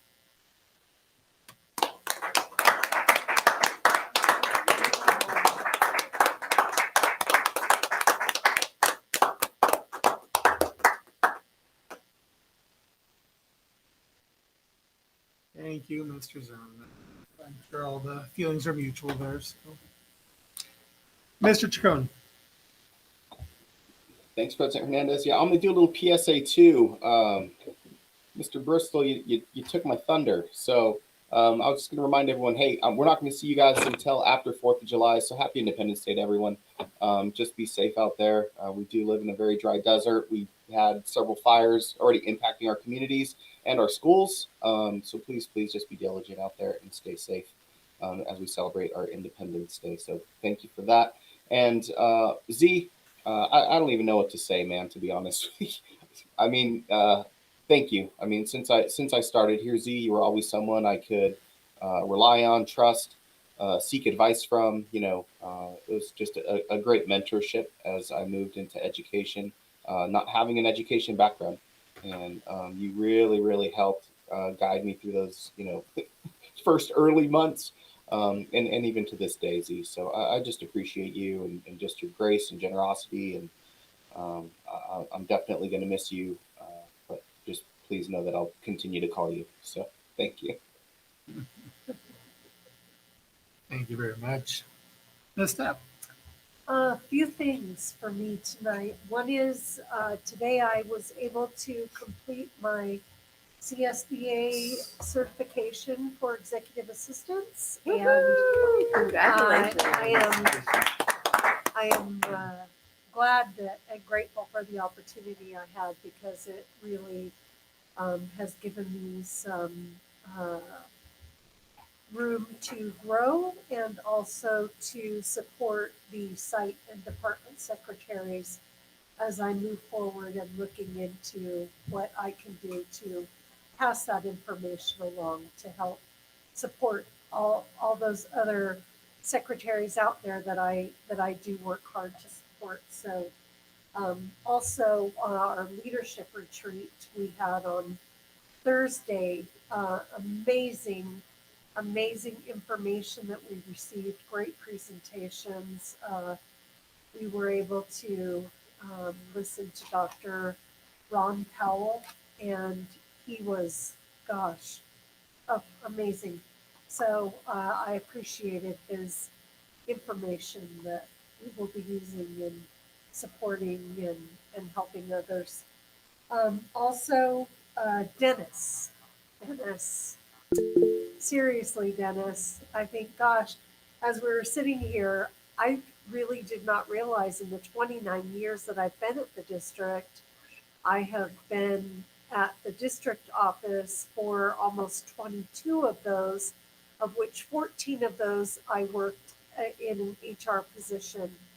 And so I know the work that goes into what you have done, and nothing but great appreciation, because that is a very tough job. It's hard, and especially through COVID, the hours and hours put in.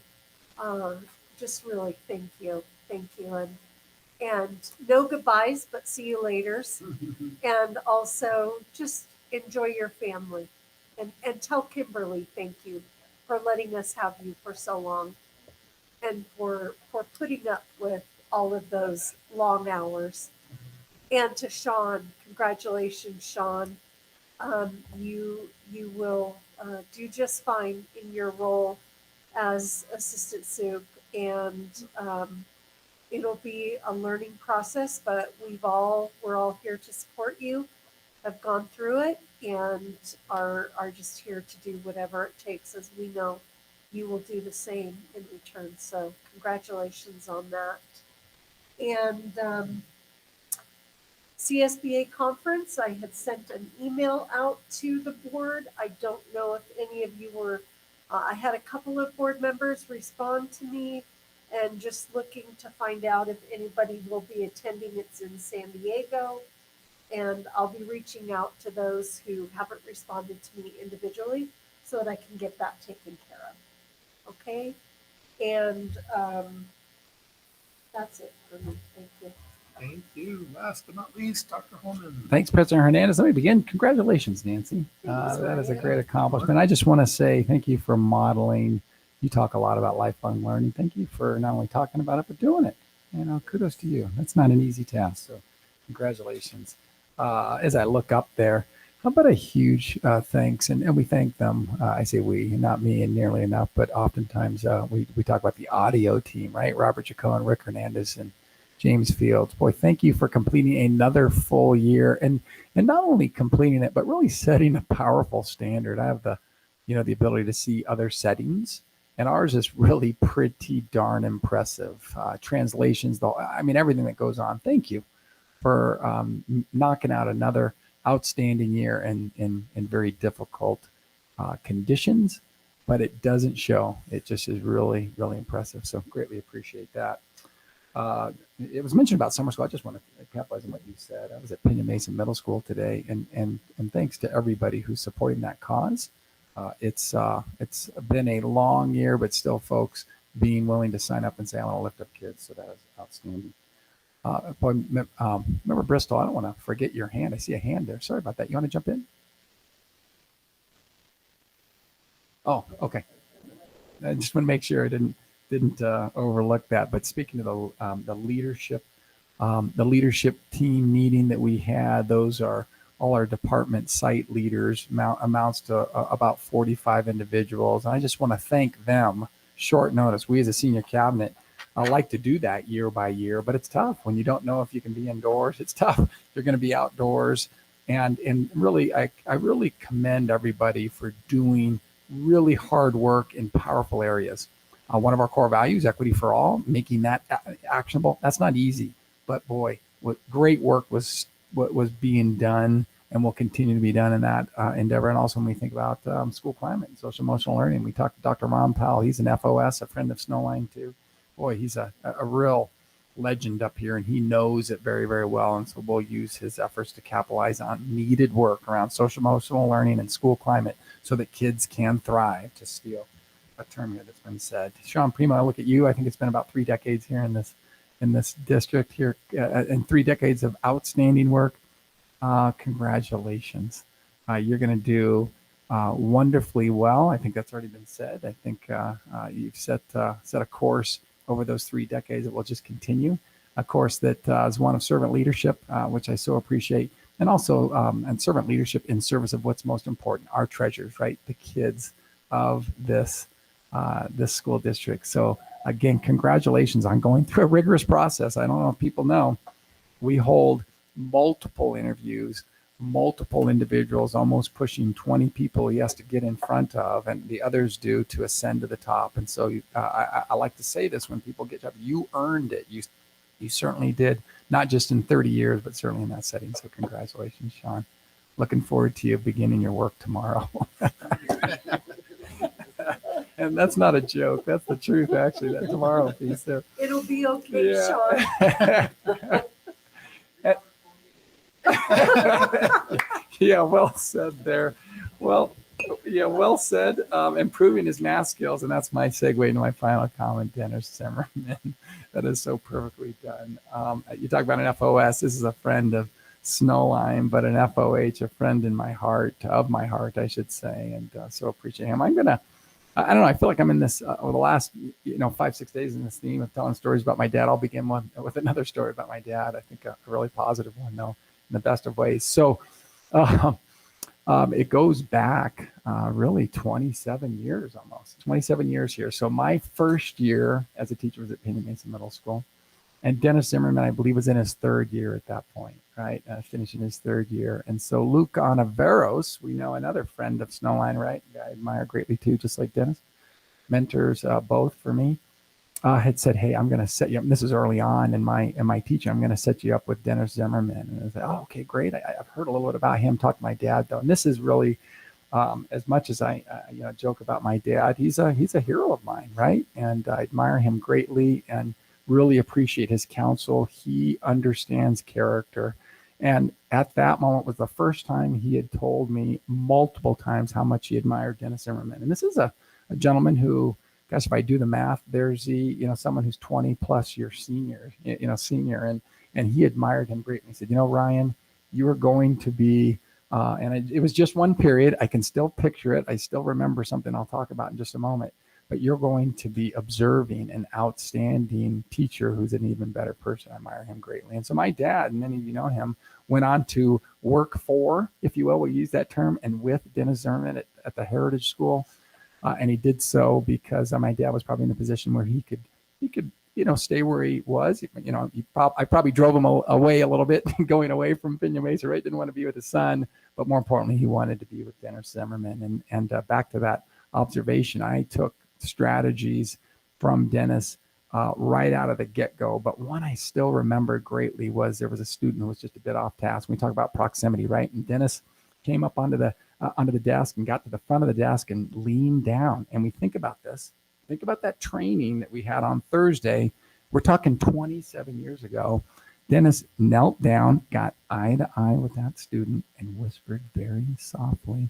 And that student's behavior changed on the spot. And I learned that at that moment in October or whatever it was. I don't remember the date or the month, but it's very clear that I still remember that strategy, right? And that to me was a powerful instructional strategy, but that was a strategy of humanity, right? Is getting down on that level, like Dr. Ron Powell shared with us, but just a few days ago, right? That Dennis was way ahead of his time. And so at that moment, I knew I had some gold there, and certainly leaned on him as long as I could throughout the rest of that year. I'm going to go on record here. I was not one of those 6 who was pulled into pulled into that office, by the way. But all that is to say, that's just a compliment, of course, from my dad, but really on to me. And now fast forward, I've had the absolute luxury of working side by side with him and learn. I've taken way more from him than he has from me. He's ridden shotgun with these other people, if you will, in this bus that we're trying to drive and not run off the road, right? And I thank you for keeping us on the road in so many ways there, Dennis. But I admire you in so many ways. You are just the best of leaders, the best of educators, but even a better human. And I say that with the utmost sincerity, Z.